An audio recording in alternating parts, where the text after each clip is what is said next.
Shalom. This is your friend and servant Sion.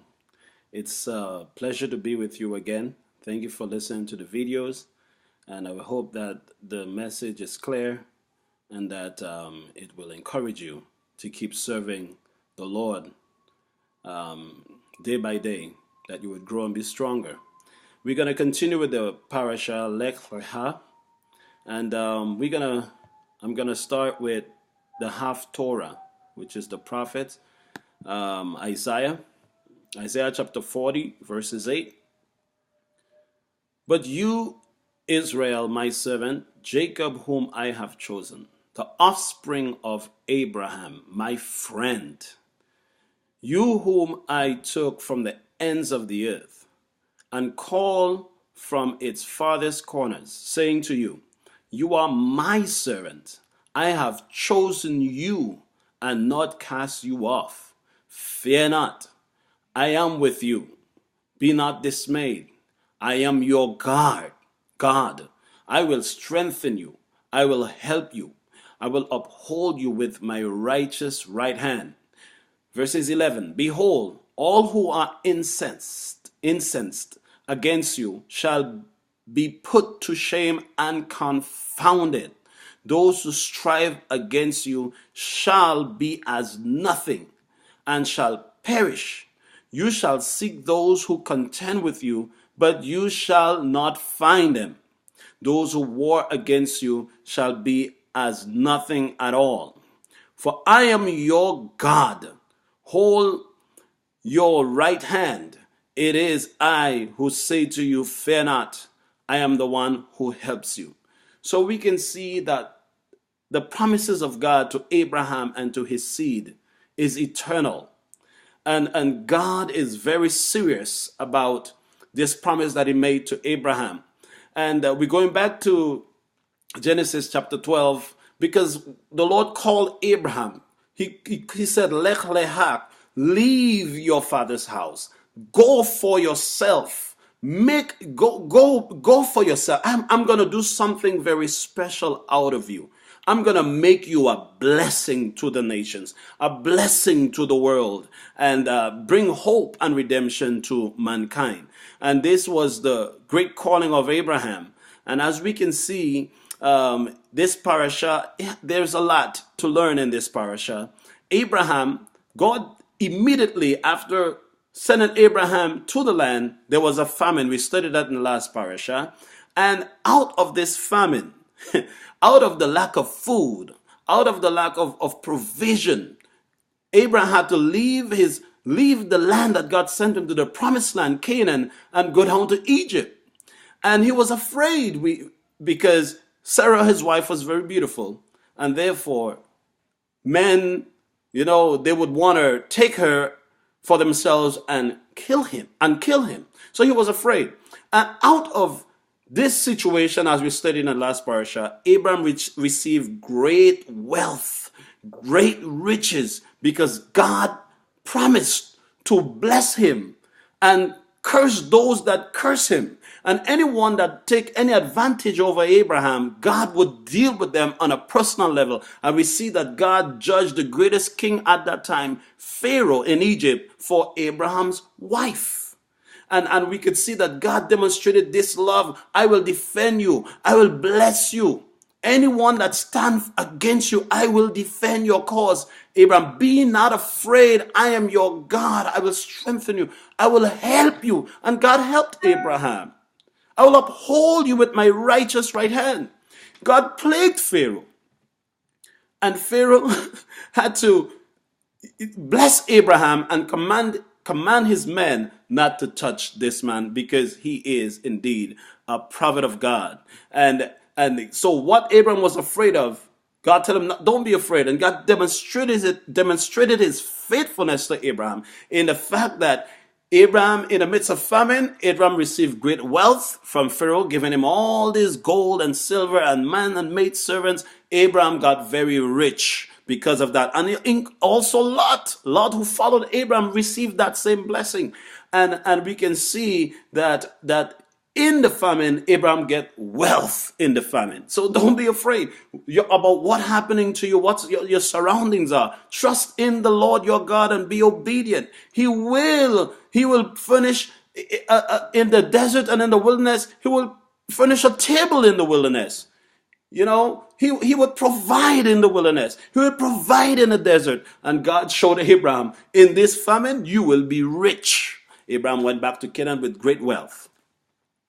And also, Abraham went back to Canaan with the security that Pharaoh, the great king of Egypt, and all his men and everyone began to know that this man is a prophet of God. He is protected by the God of creation, the God of the great God who brought the flood of destruction upon mankind, which they refused to worship and create their own gods.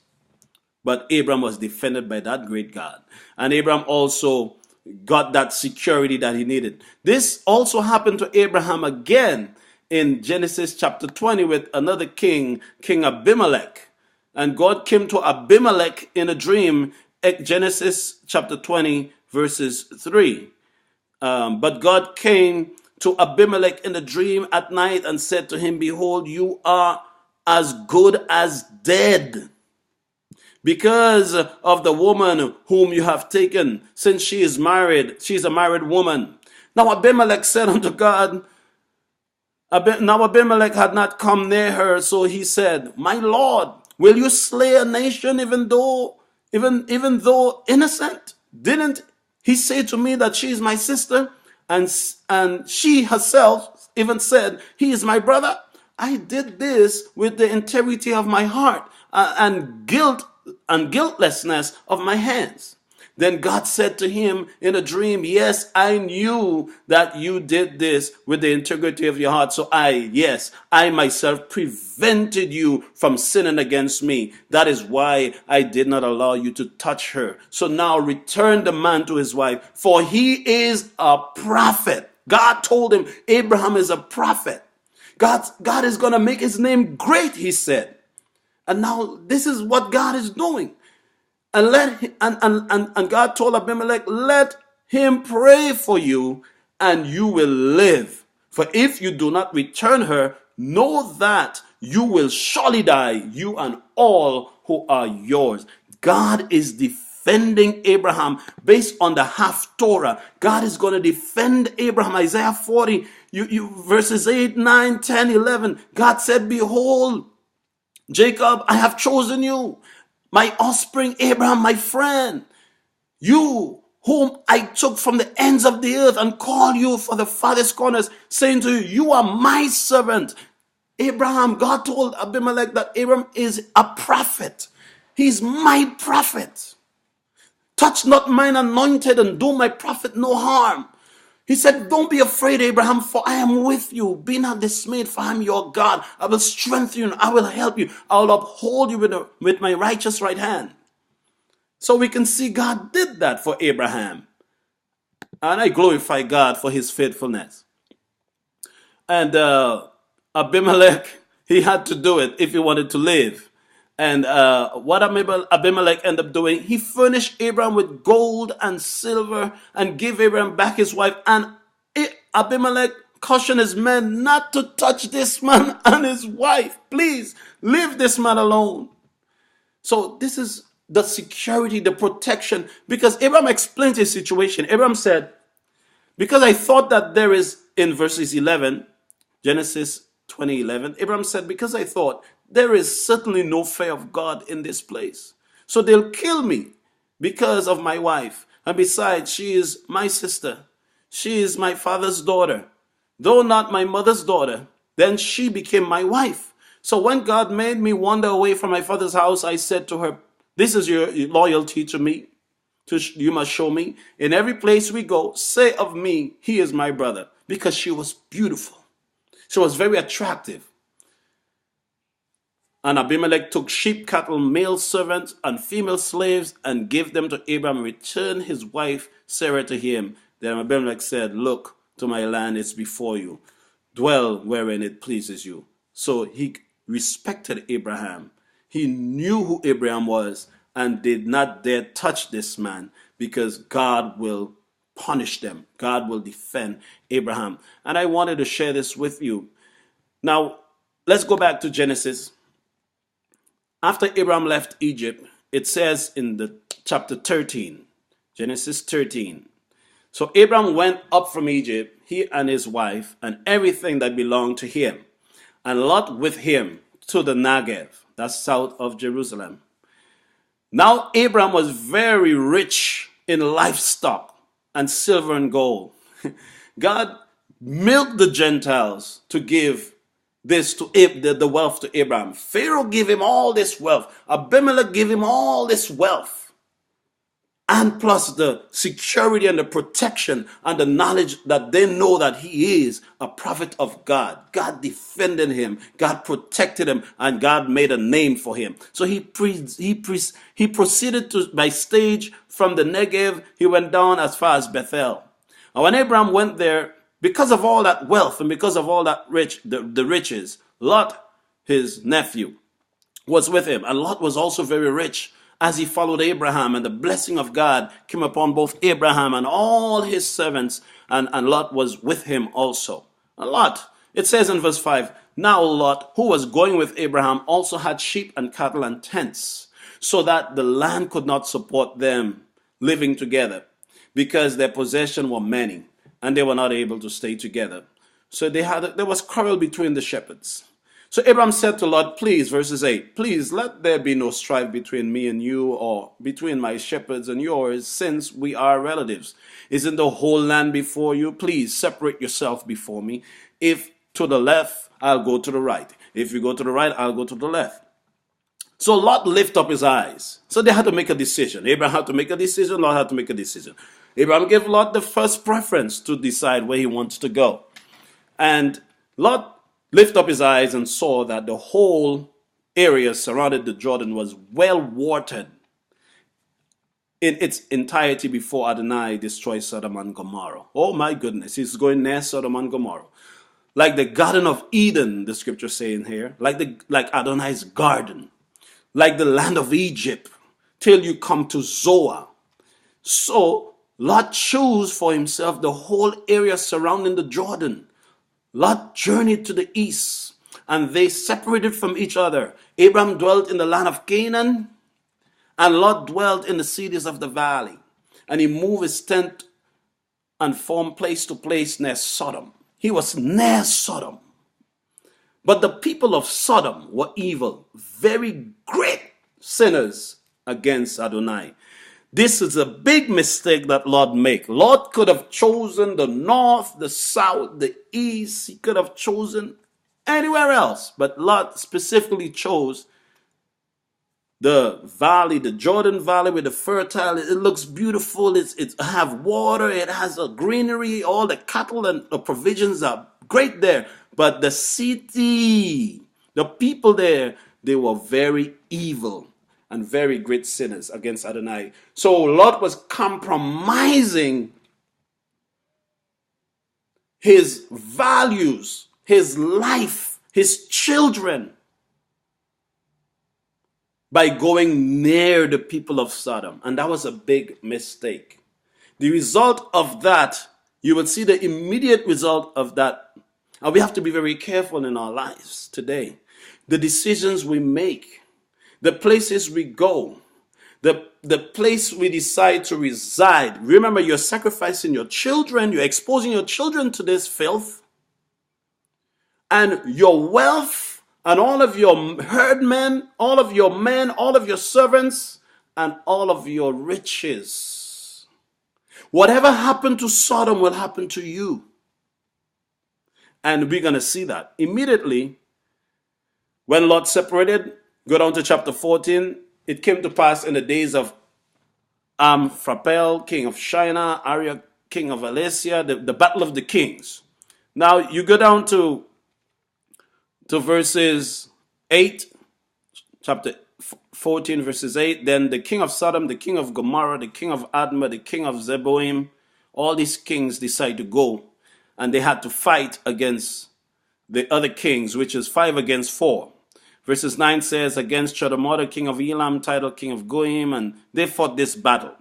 In the midst of this battle, what happened? Verses 11 says, so they took all of Sodom. Sodom went into captivity because they was wicked before God. They were wicked before God, and God protection wasn't around them. So they took all of Sodom and Gomorrah possessions and their food and left. They also took Lot, Abram's nephew, and his possession, and they left as he was living in Sodom. So we can see, because Lot was close to Sodom, near Sodom, he made a big mistake. And he went into captivity with these men. And that's just the first warning for Sodom and Gomorrah, because they were very wicked. And Lot should have known better after living with Abraham not to be near, to be close to people like that. Because the wrath of God comes upon the children of disobedience. You have to separate yourself.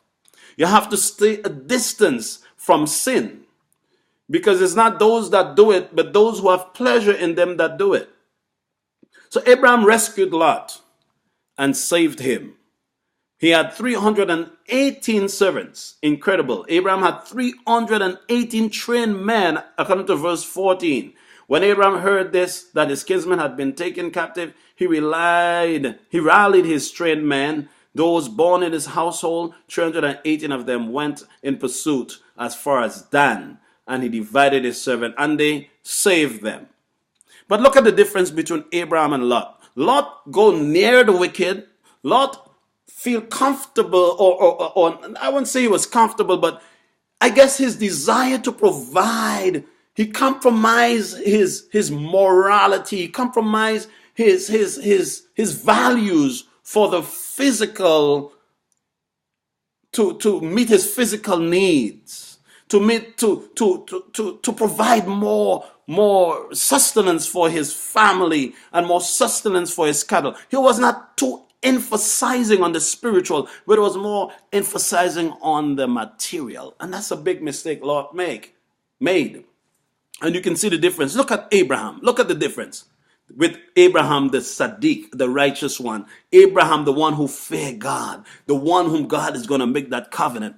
We go down to verses 22. When Abraham brought back the wealth, in verse 22, but Abraham said to the king of Sodom, I raise my hand in an oath to the Lord, to Adonai, El Elyon, the Most High, creator of heaven and earth, not a thread or even a sandal strap of all that is yours will I take.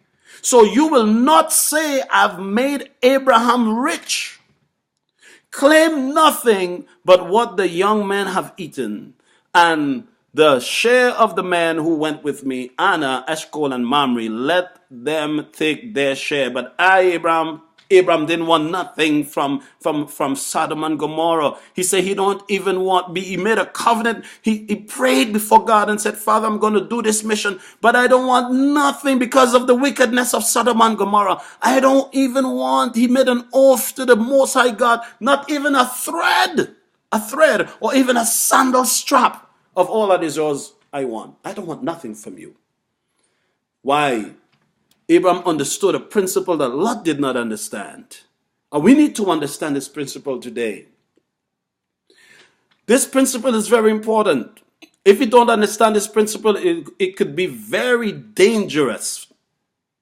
It could be very dangerous for us and for all that we possess and for our children. You see, Lot lost everything. And we know the story of Sodom and Gomorrah. This was just a warning. In the chapter 19, we know the story. That's in the next parasha. We'll go into it in more details then. But what happened in chapter 19? Lot lost all of his servants. Lot lost his daughters and his sons-in-law. He lost all of his wealth. Lot left Sodom and Gomorrah with his wife and his two daughters, which were virgins. And he even lost his wife along the way because she was so attached to things, to the material things, and not attached to Hashem. This is a big mistake. Look at some warning in the Brit Hadashah in the New Testament by Apostle Paul, Rabbi Shaul. Hear what he said. When you look in 2 Corinthians chapter 6, verse 14. It says, do not be unequally yoked with unbelievers, for what partnership is there between righteousness and lawlessness? Or what fellowship, what agreement does light have with darkness? What harmony does Messiah have with Belial? Or what part does a believer have in common with an unbeliever? What agreement does God's temple have with idols? For you are the temple of the living God, just as God said, I will dwell in them and walk among them. I will be their God and they shall be my people. Therefore, come out from among them and be separate, saith Adonai. Touch not the unclean thing. Then I will take you in and I'll be your father, a father to you, and you shall be my son and daughter, saith Adonai of hosts, Sabaoth. Lot was not supposed to join or come near these people. Therefore, he lost everything and he almost lose his soul. We got to be careful in the decisions we make and not to expose our family and all that we have we will lose because we don't prioritize God.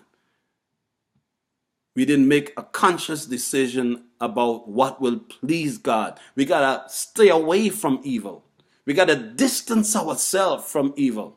And today, in society, is quite different. It's quite different. Another scripture in James 4:4.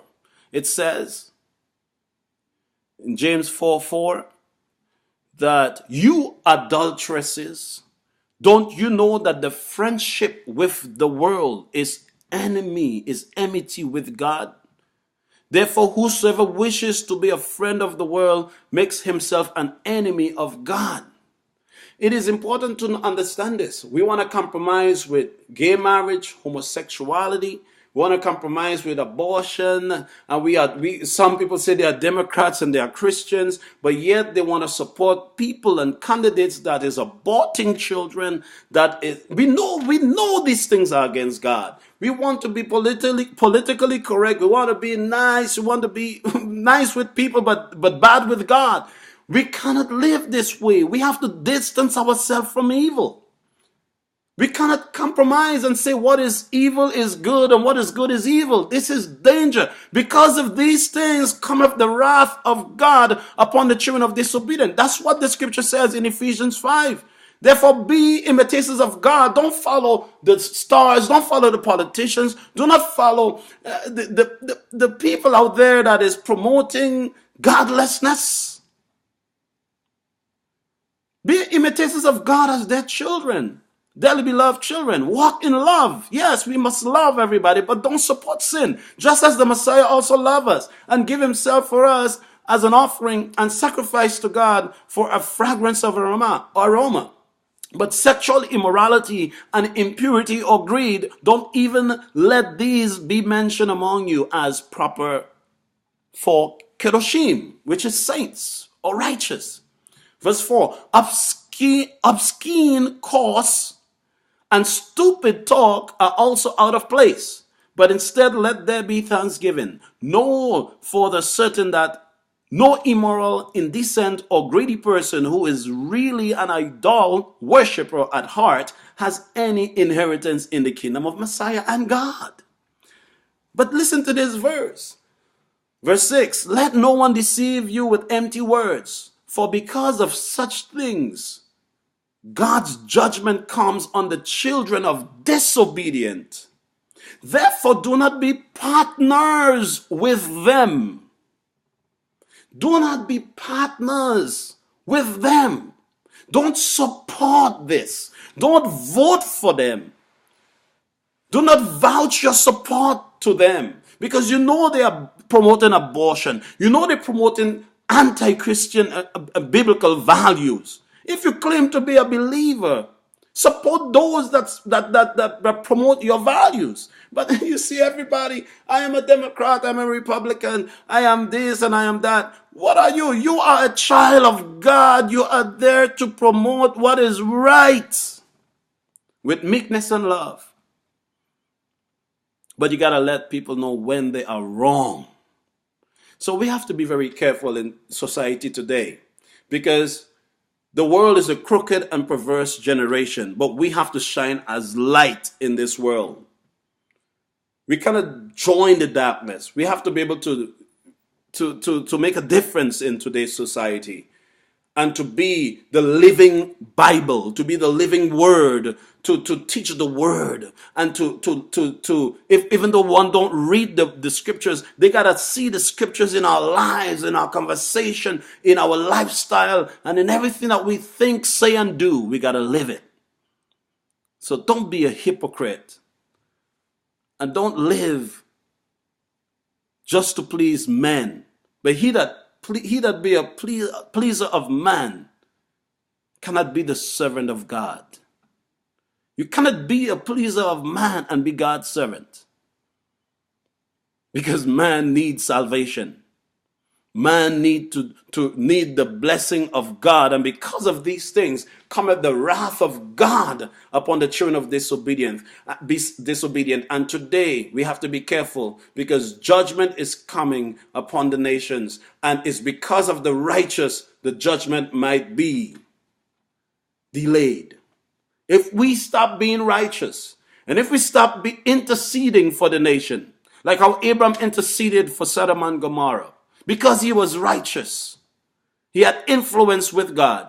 And if we stop interceding, and there is no righteous one, and there is no one to stand before God and intercede for the nation, judgment will come. And the wrath of God is going to come upon the children of disobedience. So let us be like Noah. Let us be like Abraham. And let us really follow the pattern of the patriarch, the one who loved the Lord and served him and did what was pleasing and right in the sight of the Lord. This is what I want to share with you. Shalom.